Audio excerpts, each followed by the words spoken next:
That you will faithfully execute the office of President of the United States. That I will faithfully execute the office of President of the United States. And will, to the best of your ability, and will, to the best of my ability, preserve, protect, and defend the Constitution of the United States. Preserve, protect, and defend the Constitution of the United States. So help you God.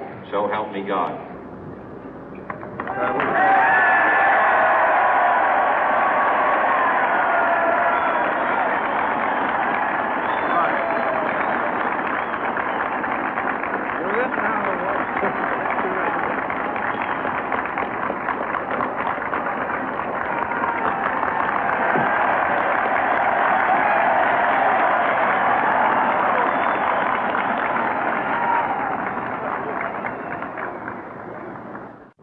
Vice President Johnson, Mr. Speaker, Mr. Chief Justice, President Eisenhower, Vice President Nixon, President Truman, Reverend clergy, fellow citizens.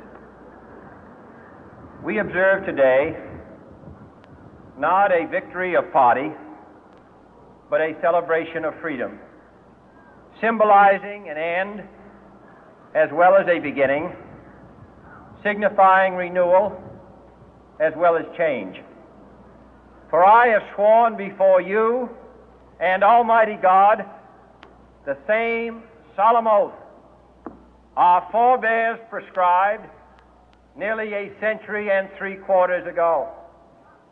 The world is very different now, for man holds in his mortal hands the power to abolish all forms of human poverty and all forms of human life. And yet the same revolutionary beliefs for which our forebears fought are still at issue around the globe. The belief that the rights of man come not from the generosity of the state, but from the hand of God. We dare not forget today that we are the heirs of that first revolution. Let the word go forth from this time and place to friend and foe alike that the torch has been passed to a new generation of Americans born in this century, tempered by war, disciplined by a hard and bitter peace, proud of our ancient heritage, and unwilling to witness or permit the slow undoing of those human rights to which this nation has always been committed and to which we are committed today at home and around the world.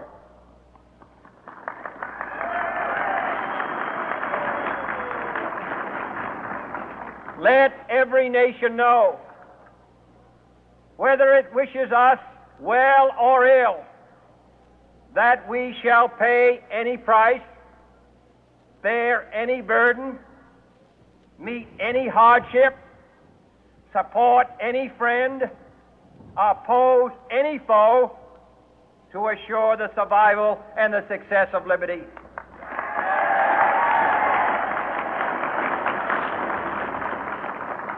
This much we pledge and more. To those old allies whose cultural and spiritual origins we share, we pledge the loyalty of faithful friends. United, there is little we cannot do in a host of cooperative ventures. Divided, there is little we can do, for we dare not meet a powerful challenge at odds and split asunder. To those new states whom we welcome to the ranks of the free, we pledge our word that one form of colonial control shall not have passed away, merely to be replaced by a far more iron tyranny. We shall not always expect to find them supporting our view, but we shall always hope to find them strongly supporting their own freedom, and to remember that in the past Those who foolishly sought power by riding the back of the tiger ended up inside.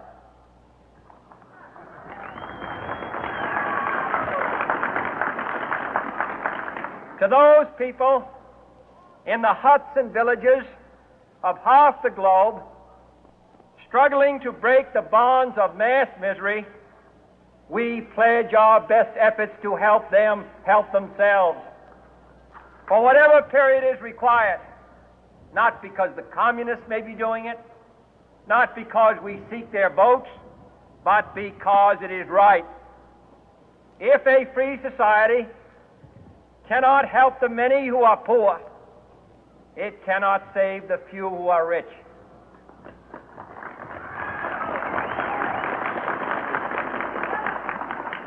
To our sister republics south of our border, we offer a special pledge to convert our good words into good deeds, in a new alliance for progress, to assist free men and free governments in casting off the chains of poverty.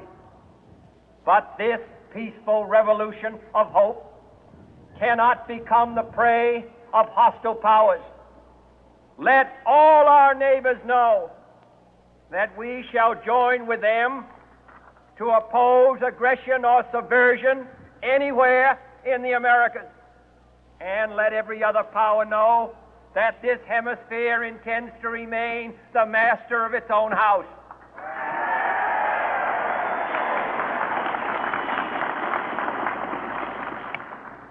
To that World Assembly of Sovereign States, the United Nations, our last best hope, in an age where the instruments of war have far outpaced the instruments of peace, we renew our pledge of support to prevent it from becoming merely a forum for invective, to strengthen its shield of the new and the weak, and to enlarge the area in which its writ may run.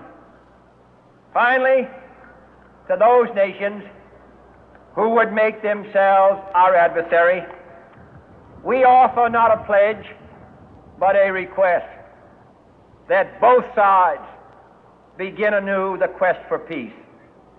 Before the dark powers of destruction, unleashed by science, engulf all humanity in planned or accidental self-destruction, we dare not tempt them with weakness, for only when our arms are sufficient beyond doubt can we be certain beyond doubt that they will never be employed. But neither can two great and powerful groups of nations take comfort from our present course, both sides overburdened by the cost of modern weapons, both rightly alarmed by the steady spread of the deadly atom, yet both racing to alter that uncertain balance of terror that stays the hand of mankind's final war. So let us begin anew, remembering on both sides that civility is not a sign of weakness, and sincerity is always subject to proof. Let us never negotiate out of fear, but let us never fear to negotiate.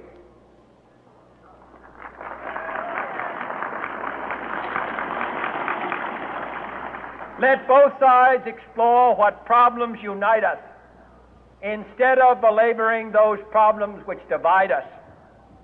Let both sides, for the first time, formulate serious and precise proposals for the inspection and control of arms, and bring the absolute power to destroy other nations under the absolute control of all nations.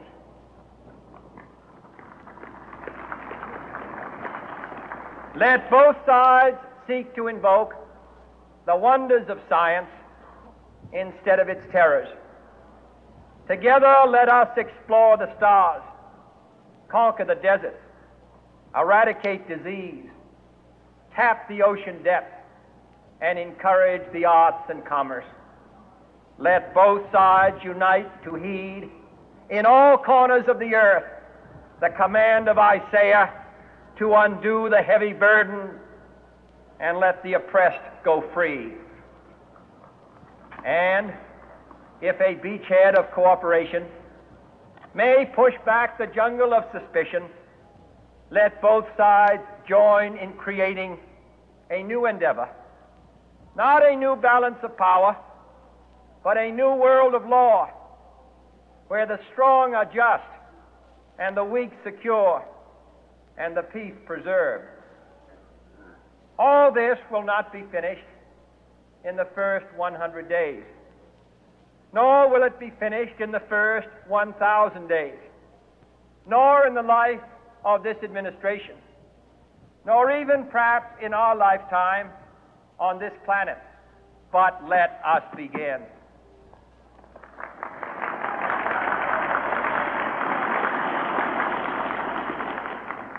In your hands, my fellow citizens, more than mine, will rest the final success or failure of our course.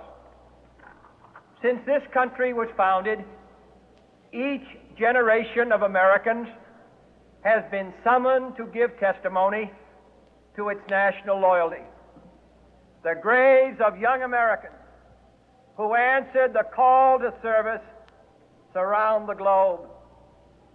Now the trumpet summons us again, not as a call to bear arms, though arms we need, not as a call to battle, though in battle we are, but a call to bear the burden of a long twilight struggle, year in and year out, rejoicing in hope, patient in tribulation, a struggle against the common enemies of man, tyranny, poverty, disease, and war itself.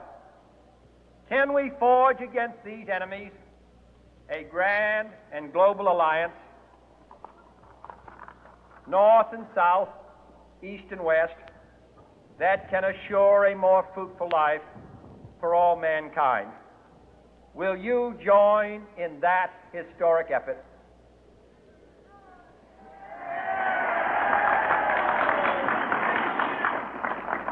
In the long history of the world, only a few generations have been granted the role of defending freedom in its hour of maximum danger.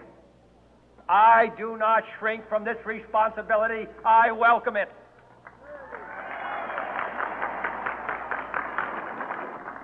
I do not believe that any of us would exchange places with any other people or any other generation. The energy, the faith, the devotion which we bring to this endeavor will light our country and all who serve it. And the glow from that fire can truly light the world. And so, my fellow Americans, ask not what your country can do for you, ask what you can do for your country.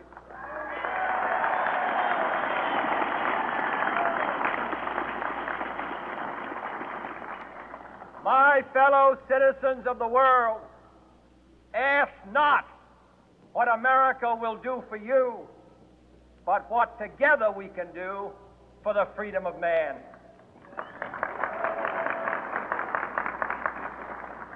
Finally, whether you are citizens of America or citizens of the world, ask of us here the same high standards of strength and sacrifice which we ask of you.